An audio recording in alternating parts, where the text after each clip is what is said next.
Today I'm going to make callaloo soup. I request from someone who wanted me to make callaloo soup for them today with pigtail and cow feet. So I'm going to make callaloo soup. I already have the callaloo with the coconut and okra on the fire steaming.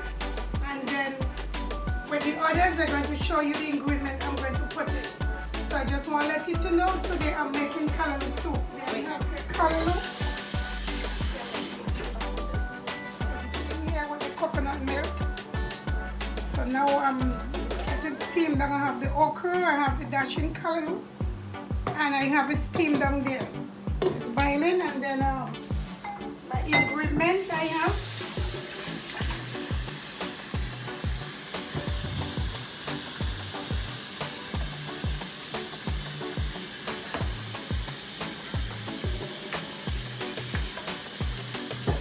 Now I'm going to put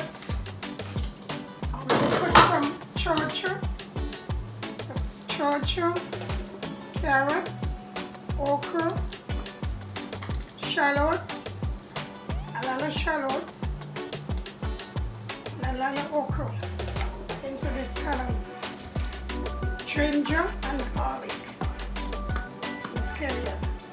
So just going to turn the callaloo because it was steaming, dashing callaloo. Also with coconut milk. So turn the flame up a little bit so the callaloo and what could be cooking.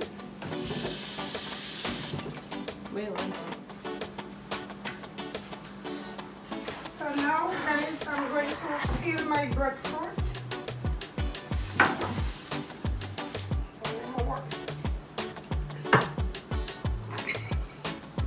So now I'm peeling the breadfruit because I'm putting some breadfruit into the soup.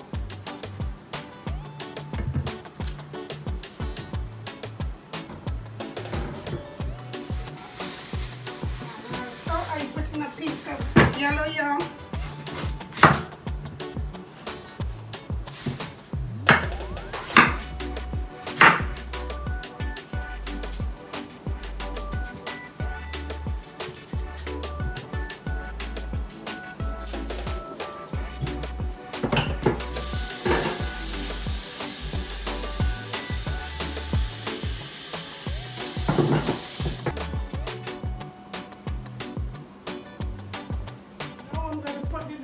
Into the pot.